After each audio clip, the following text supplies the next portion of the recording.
Hi lovely people. You cannot discover what your child is good at if you are always telling them what to do. So today I'm going to talk about the 30-second silent observation that is gonna help you discover your child's gift or what your child is good at. Hi, I'm Miss Viola. On this channel we talk about child development, parenting and mental health. Because the truth is, childhood does not stay in childhood. It follows us into adulthood. So, together on this channel, we will explore how to help children discover their gifts, build confidence, and thrive, while also understanding how many adult struggles begin with childhood experiences that were never understood or supported. If you've ever wondered why people feel lost, anxious, disconnected, or unsure of who they are, then you are in the right place. Now let's talk about today's topic. When we direct our children, when we tell them what to do all the time, play this way, play with this, don't touch this, color like this, shade here, add this color, we override their natural instincts with our adult programming.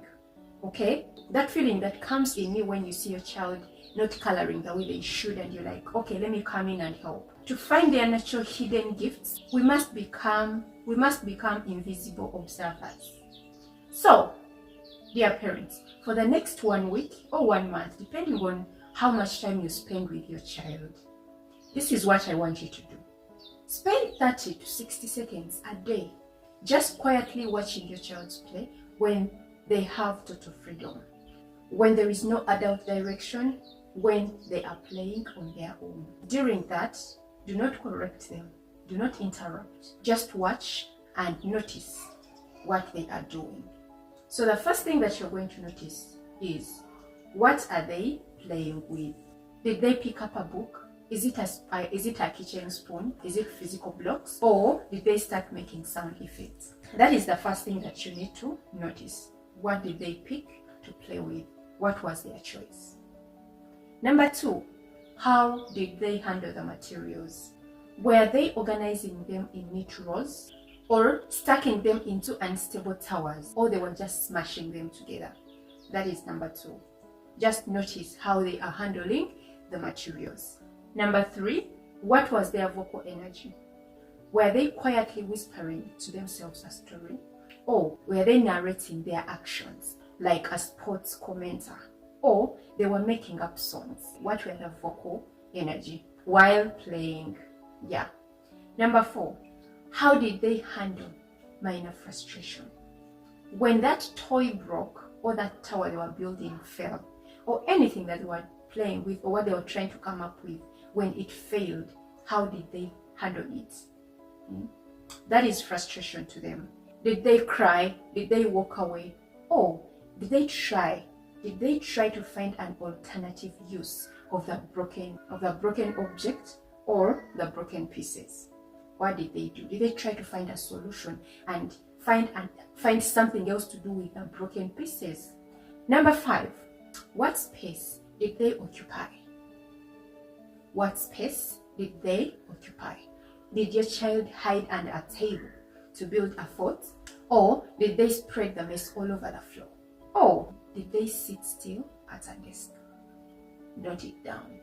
These are things that are going to help you discover what they are good at. Okay, now we are going to number 6. What captured their attention outside? Make sure they also go out and you watch them. Silent observation, no interruption. Remember, in my previous video I told you, as a parent, your role is to be a detective. So during your detective role, you cannot be interrupting. You have to be silent and you watch. Did they try to gather other kids to follow them? Did they run to climb the highest tower? Or did they just play in the mud? What kind of play did they do outside? What captured their attention? Number 7, when they came to you complaining about boredom and you refused to give them a screen, what did they eventually create to solve the boredom or to take away the boredom? You know, every time a child comes to you and they say they are bored, yeah, and you don't give them that screen, there is something that they usually run to. Before you know it, when you ignore them, you realize they are already doing something. So what is that? When you do that, what do they run to? To kill the boredom. At the end of the 7 days, you're going to come up with your results, and you look at what your child was mostly doing from all these questions that I've given you, all the areas that you need to pay attention to. Make sure you have somewhere you're writing this. Look at your results and see, what did my child spend most of the time doing? Say, my child spent most of her time or his time doing this. Was it arranging objects under a table? Note it down. Number 2, how do they process the world? So you're going to write, my child seemed to process the world through this, this, and this. Is it sight and design? That's where we find drawing, coloring, and sorting. Was it sound and language, where we find chatting, humming, or storytelling? Was it logic and systems, where we find building, breaking, and organizing? Or was it kinethetics and actions? Here we find climbing, running, or physical manipulation. The last part, as you conclude, this is going to be your detective conclusion. You write it, make sure you write it down.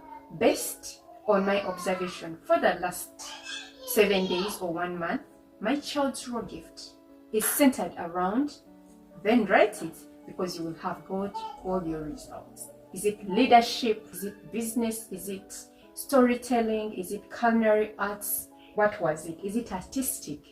What was it? What did you discover?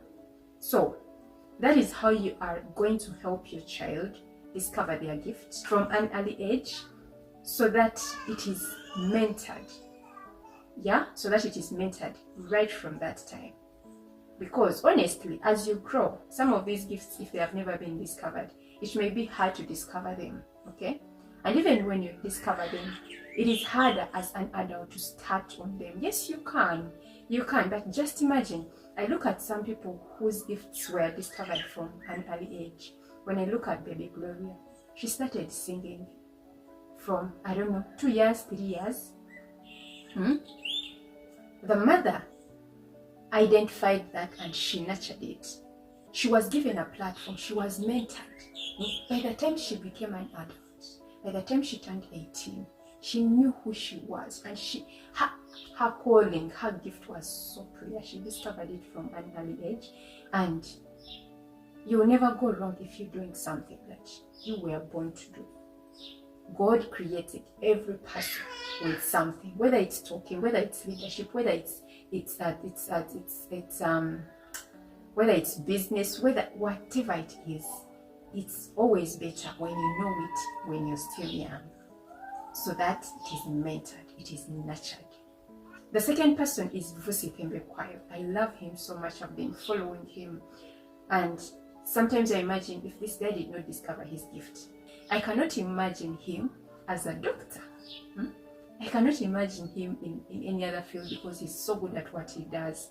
So the reason I'm giving you all these examples is that we need to support our children. We need to know that gift, and they are always there. They are always showing through play, through when you give them free play, freedom when they are playing, when you don't over restrict them, when you don't over direct them of what to do, you will be able to see some of these gifts. And trust me, you can never go wrong if you are doing something that you are born to do. If you're a leader and you're given leadership roles, trust me, it will be a natural flow. If you're a teacher and you end up being a teacher, you will never struggle in that area. If you are born a musician and you're given that platform, you'll never go wrong. That's why we find so many lost adults, because they are seated on their gifts. They are seated on their gifts. They were never discovered. Even that one that is trying to build their gift at an older age, there's a lot of responsibilities. There's a lot that can hinder this person from shining. So honestly, parents, let's do this. because these children, they are not ours, they are not our properties. We'll never always be with them to give them whatever they want.